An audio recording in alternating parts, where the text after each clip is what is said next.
I sometimes think that if Satan existed, he couldn't devise a better way of keeping humanity in chains than by encouraging the blind, uncritical veneration of Scripture and the fossilization of human thought.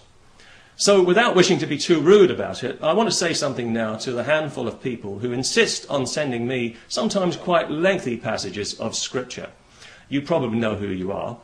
Well, maybe you don't. Maybe that's part of the problem here. But I don't understand why you do this. You must realise, surely, that I never read a single word of it. I recognise it immediately as Scripture and therefore as worthless. So effectively, you are wasting your time. The time it takes you to copy and paste that fantasy fiction and send it to me is time that you could be spending far more profitably doing something that you enjoy, like, I don't know, flagellating yourself perhaps, rending your garments, gnashing your teeth, prostrating yourself before a crucifix and crying your eyes out for hours on end, whatever it is you normally do to relax and unwind.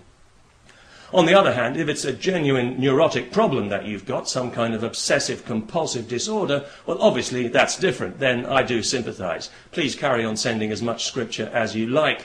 But consulting a trained mental health professional might also be quite a good idea, because Scripture is not reality. I'm sorry to be the one to break the bad news. It's just Scripture, I'm afraid. What's been divinely revealed hasn't been revealed at all. It's been imagined. And if it's all you've got to support your particular version of reality and the God who supposedly created it, well then I would suggest that your God is in fact a false God. And every time you proclaim him, you merely proclaim yourself deceived. Like the village idiot who walks around blowing a whistle at people because he thinks it makes him important, when all it does is single him out as the village idiot. Apologies, by the way, to any genuine idiots who are offended at being associated with religion. That wasn't my intention. I also get quite a lot of emails from secret atheists, people who live in the American Bible Belt and who tell me that they would literally lose their livelihood if the ignoramuses around them knew that they didn't believe in the tribal God of the ancient Judean desert. In fact, I wouldn't be surprised if there were as many secret atheists in the Bible Belt as there are secret homosexuals in Saudi Arabia. Well, it's just that with all the available women in that country safely under lock and key where they belong, all those poor studs can turn to is porn or each other. Let's be realistic.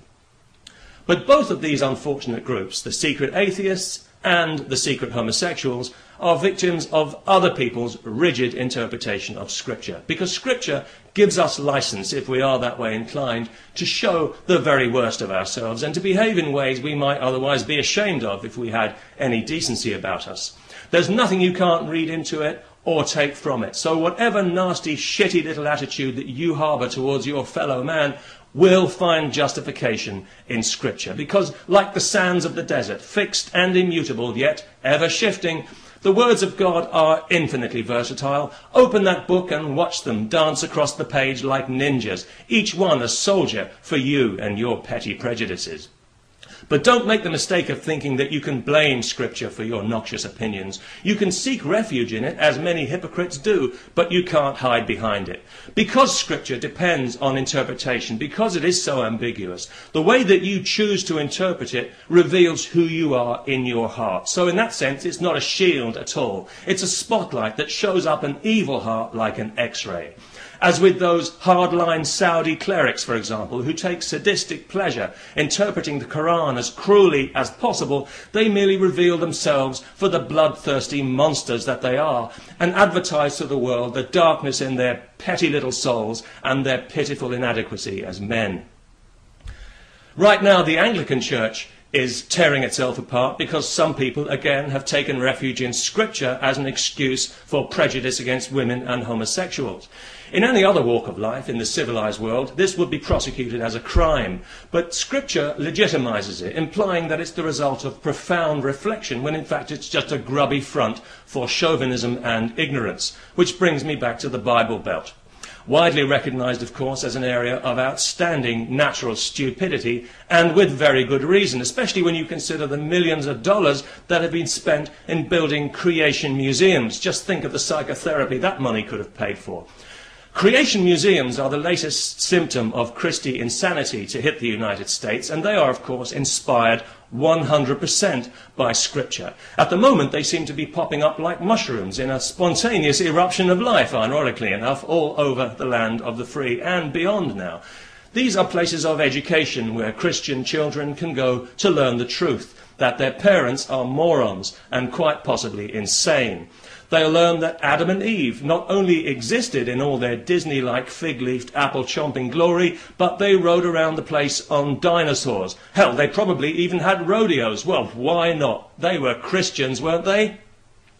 The dinosaurs, of course, died out eventually, and, well, who could be surprised? Look at the company they had to keep. Although one dinosaur is still with us, unfortunately, and that is creationism's very own Ignoramus rex. A small-brained creature with a hard outer shell, impervious to reason, feeds exclusively on Scripture, and its copious droppings have not only been used to build these museums, but can serve as a useful metaphor for everything in them.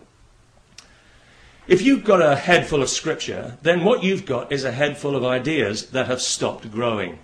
That'll be a head full of dead ideas then. And you have no right to have those ideas respected or taken seriously. You're simply not entitled to it. And you've certainly got no business using them to tell other people how they should live their lives, because you don't know anything.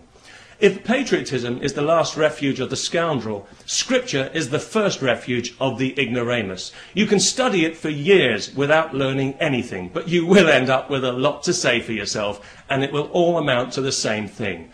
Talk to the Scripture, because the brain ain't listening. Peace, especially to all the secret atheists and homosexuals. Better days are coming.